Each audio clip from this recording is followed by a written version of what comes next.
Let's start with the bad and slowly work our way towards the stuff of nightmares. Number 10. The Rat Dungeon. If you were alive in London, England during the medieval period, you would have definitely heard about the Rat Dungeon, since this punishment struck paralyzing fear into the hearts of even the most hardened criminals. This was a cell that was located at the bottom of the London Tower, where prisoners were shackled and chained in complete darkness. But here's the thing, the dungeon was connected to the nearby river and just below the river's waterline, so that when the water levels rose, all the rats that lived along the riverbed would be pushed out of their shelters and forced to swim downstream. This would of course lead the hungry and angry rats towards the entrance of the dungeon, where they would then come face to face with the prisoner. But to the unlucky prisoner, he never actually saw anything, and all he would hear were the soft scurries of the rat's feet entering the dungeon. And in a matter of minutes, these soft noises were in the hundreds and all around him. These angry and aggressive rats would then begin to take small bites from the prisoner, who had no way of defending himself. Now he might be able to shake the rats off for a few hours, but eventually the prisoner would pass out from pure exhaustion. And while he slept, the rats would continue to take bites from his flesh. Eventually, when he would wake up, he would discover hundreds of bites throughout his entire body. But it didn't stop there. The prisoner was left here for days or weeks on end, depending on his crime. But towards the end of the medieval period, this form of punishment just got more and more deranged, eventually becoming a form of execution, where prisoners would just be thrown in the dungeon and forgotten about. Number 9. The rack. This was yet another punishment that took place in the London Tower. The rack was a torture device that was used in many places throughout history. This form of punishment was originally designed for getting a confession, usually from criminals, slaves, or prisoners of war. The device looked like a large ladder, but instead of secure steps, they would actually rotate like a rolling pin. You see, when a prisoner was placed on the rack, he would have his feet and wrists tied to a ratchet pulley system, where two legal officials would slowly tighten the ropes and locking them in place, placing an increasing amount of strain on the prisoner's shoulders, hips, knees, and elbows with every single turn. This was all done to get information, but of course, a lot of the times the truth was not accepted as reality, and the prisoner would then begin to say whatever he believed the officials wanted to hear. Sometimes it would work and the prisoners would be let go, while other times they would be tortured even more for lying. When the whole ordeal was over, prisoners were usually released with dislocated joints, but oftentimes they were left completely paralyzed. That was the case in England in 1447 when a 25-year-old girl named Anne Askew would be tortured on the rack for hours and hours on end and left completely paralyzed after all her joints were dislocated. She was then carried on a chair and burned alive at the stake. All this because she read and memorized scriptures from the Bible, which she preached in private to a small group of women, which were the exact women she refused to name and expose during her torture. You see, during this time period, if you followed any religion other than the Catholic Church, you better not say a word to anybody, including your own husband, which was the person that turned her in. Number 8. Keel hauling. This brutal punishment was carried out at sea on sailors who would steal or be violent towards others and would usually result in death. Keel hauling would start with a sailor having his arms tied with a rope, then looped around the entire circumference of the ship before being tied off to his feet. The sailor would then be thrown overboard while the group of men on board pulled on the rope to slowly drag him around the outside of the ship, including over the keel, which is how this punishment gets its name. But a lot of the times, the sailor wouldn't even have to worry about it, since they were dead before they ever reached it. Kinda just depends on how hard the guys on the rope feel like working that day. Not only would the sailors be drowning and getting their backs and necks broken on the keel, they were also getting sliced apart like a cheese grater by all the sharp barnacles on the outside of the ship. But if by some miracle a sailor actually happens to make it all the way around the ship without dying, one of three things will happen. 1. He would be sent for round 2, and for sure be dead by then. 2. Be freed and allowed back on the ship, where he would then slowly die to infections. Or 3. Live the rest of his life single and being made fun of, since he was now fully covered in scars from head to toe. Number 7. Crushed by elephants. Now we are getting to the part of the list where living is no longer an option. This form of punishment has been used by many countries throughout history, but was most recently used by India in the 19th century, which is really not that long ago if you really think about it. Like, your great-grandma could have witnessed one of these. What type of crimes would you have to commit to be crushed by an elephant, you might ask? Well, apparently if you failed to pay your taxes, that was good enough. And of course, stealing or being an enemy soldier was also a great way to become a tortilla. But the most disturbing case in history was when the 4th Mughal Emperor of India ordered an enormous amount of criminals to be crushed to death in a single day, simply because he was bored and needed some entertainment. The guy who forgot to pay his taxes, crushed. The man who stole an apple from the local market, crushed. The little orphan who jaywalked across the street, crushed. The man who murdered his neighbor and added his remains to a large pot of tomato soup, then fed that soup to his family and watched them eat it from the shadows with a creepy smirk on his face. He's alright. Apparently he makes a damn good soup. There are a few ways that this public execution goes down, but one thing always stays the same. There's always a guy on top of the elephant controlling its every move. And this was very intentional, as this was meant to showcase just how amazing the ruling class were. I mean, look at them. They can control an elephant. Now be impressed. The first method of execution was the one that you better pray for if this was going to be your fate. Here, the criminals would have their arms tied behind their back and their heads placed on a pedestal, where it was then crushed like a grape by the elephant's foot. Now, the second method is much more cruel. The criminal would be placed flat on the floor with their arms tied behind their backs. Then the elephants would be guided to walk over the person's body, and hopefully the criminal would die on the first go. But sometimes they just end up crushing a leg or an arm, so the elephant then has to make a U-turn and try again and again and again. The final and worst way is when a highly trained elephant was guided to slowly crush the person limb by limb. They would first crush the arms, then the legs, and then poke holes in them with the tusk, until eventually dealing the final blow to the head or torso. This is the more theatrical route that rulers like the 4th Mughal love to take, and made for a truly traumatizing experience for everyone. Except for the 4th Mughal. He loved it.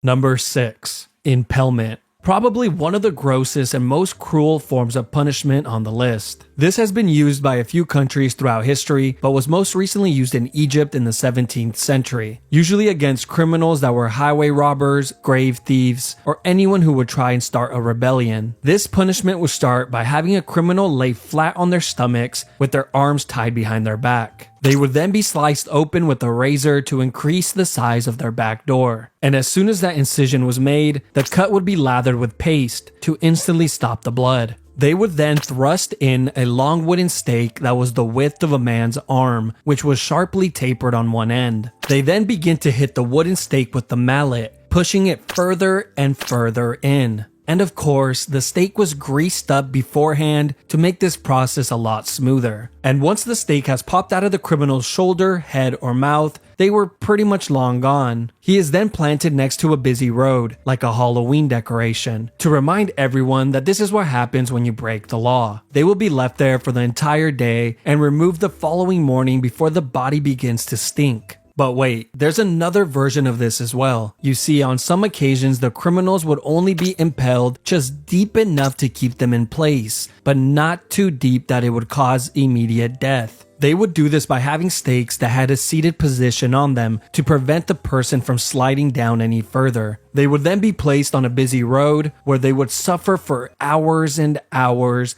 pleading to people walking by for help, until eventually succumbing to their wounds. Number 5. Poena culae. Poena culae is Latin for penalty of the sack. And that's exactly what it was, just a lot more terrifying and cruel. This was an exclusive punishment for anyone that would murder their own family members. This was first seen in the 2nd century in Rome, but would later be used by the Germans in the 18th century. This all begins with a convicted murderer being placed inside a thick leather bag. But just to make sure the man isn't lonely, they would then add a dog, a rooster, a viper, and a monkey. I don't know what these animals did to deserve this, but hey, at least the evil family murderer doesn't die alone. Once all the animals are added inside the bag, it is then sewn shut, creating an almost airtight seal. Now you would think this would be horrible enough, but no, this is just the beginning, because as soon as the bag is sewn shut, it is then tossed into the ocean. But don't worry, later on, these murderers would be given the option to either be placed inside the leather bag or be sent to perform at the Colosseum, where they can perform the act of being mauled to death in front of all of their loved ones and peers. You know, at least they had the option. Number 4. Rats. This is one of the most sick punishments in all of human history, and it involves the use of rats. I will cover 2 of them here as they are very similar. The first use of this form of punishment dates back to 1568 during the 80 Years' War. A Dutch leader named Diederik Sonoy would often use this method of punishment, which involved placing a rat inside of a clay bowl, then placing it topside down on a prisoner's stomach, chest, face, or groin. Then the back of the bowl would be heated with either a torch or some coals, causing the rat to go into a full-on panic, trying to escape from the heat. And its only way out was to burrow into the human. Once inside, it would continue to chew and tear apart whatever was in its way, desperately searching for a way out. Eventually, the rat finds its way out of the maze and survives. The same could not be said for the prisoner. But the second method was much, much worse, and was highly secretive since it was used under the guidance of the dictator Augusto Pinochet, where he held power from 1976 through 1983. They called it the rectoscope, and I'm sure you have already figured out where this is going. Yes, it's exactly what you think. They would place a tube on a prisoner's back door, then insert a rat inside of the tube. The rat would then begin to burrow its way in. These people were so sick that they actually expected the prisoners to answer questions while this was going on. Eventually, the rat would find its way in and begin to move forward to find its way out. Nobody really knows how many people died from this punishment, but we do know that a ton of people went missing when this dictator was in charge. Number 3. Gibbeting. The last known use was in the early 1900s in Afghanistan. This all came to light in 1921 when the National Geographic published this image in their magazine. This was also used in the United States from time to time during the 17th and 18th century. One notable example was in Boston, Massachusetts, where a few pirates were hung at the Boston Harbor, which served as a warning to any sailors that were approaching Boston. Now let's talk about England, since they love this form of punishment so much. In England, this was used on traitors, murderers, pirates, and thieves. But after the year 1752, the Murder Act was passed, which required that all convicted murderers must be put to death by being publicly dissected or by gibbeting of some sort. And over 134 confirmed people met this fate. The most common form of gibbeting were actually cages, and they looked like this. It was an all-steel cage that was shaped tightly to the form of a human body, which was so tight that it would not allow the person inside to move. They were then hung 30 feet or more off the floor, usually on a public road or waterhole, to ensure that the most amount of people could witness this monstrosity. But I can only assume this was more annoying than anything, since every time you get thirsty and needed to fill up your container of water, you would have to deal with the dying man begging you for a sip. Over here! But the annoyance and torture of the public didn't stop there, because after the criminals would die in the cages, the body would be left inside to rot for years and years on end, with the locals complaining that the smell of death was so pungent that they couldn't even sleep at night. There's even been reports that some human remains stayed inside of these cages for over 20 years, before a government official would finally remember to clean it out. Number 2. Scaphism. This was a form of punishment that was used by the ancient Persian Empire on anyone that would be convicted of murder. First, the criminal would be placed inside of a boat on their backs and tied down. The boat had 4 holes cut out so that the person's arms and legs would be outside of the boat and in the water. They were then force-fed large quantities of honey and milk until their stomachs were visibly full. They would then proceed to lather their entire body with the milk and honey as well. After all these steps were completed, he was then pushed out to the middle of the lake where he was completely exposed to the heat of the sun. But the sun would soon become the least of his worries. You see, the reason they fed him milk and honey was not because it was a great last meal, but because this combination causes a person to get extreme diarrhea, which mixed with the sweet honey attracts rodents, bugs, wasps, bees, flies, and whatever other animals live near the lake. After being tormented by the animals throughout the entire night, you would think that the daytime maybe gets a little better. No, because as soon as the sun rises the following day, the person inside of the boat gets another gigantic meal of milk and honey and an additional lathering. This would be done on a daily basis to prolong the punishment for as long as possible. It was also well documented that the rodents would continuously attempt to burrow inside of the person through their back door. They were probably trying to get a head start on their next meal. A writer named John Sonaris wrote in great detail about one of these incidents. He would go on to say that it was one of the most horrid and cruel forms of punishment since it was terribly long and seemed to have no end in sight. He wrote about a man who survived for an entire 17 days before he finally died from his wounds. Apparently, the man spent his last few days with his entire face completely covered with wasps, and his flesh rotting away filled with swarms of parasites and worms, all while being covered in his own filth.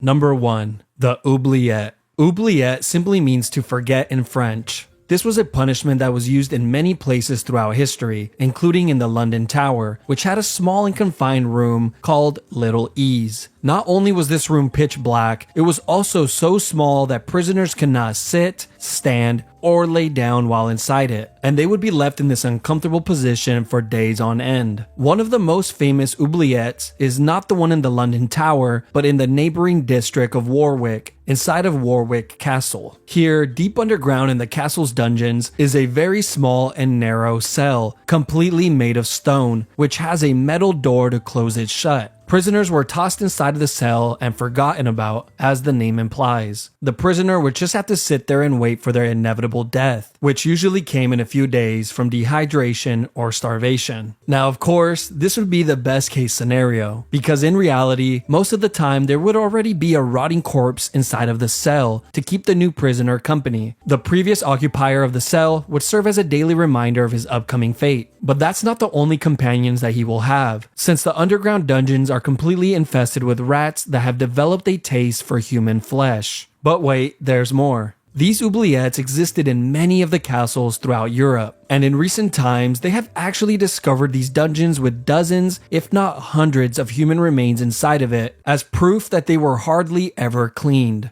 Like in Leap Castle of Ireland, where in 1900 during the castle's renovation, a worker found a small opening behind a wall inside of the chapel. This hole had an 8-foot drop that led to a large oubliette, and what the worker found inside shocked him, since it was filled with so many skeletons that they needed multiple cartloads to clear it all out. But just when you think this section is over, it just keeps on giving. You see, there's been many stories of men who have been placed inside one of these dungeons and kept alive for years and years on end, surviving off crumbs of food and minimal amounts of water, prolonging their inevitable demise for as long as humanly possible. These cells were sometimes even placed on ground level so they can hear the voices and laughter of the people outside. An experience that they will never get again in this lifetime.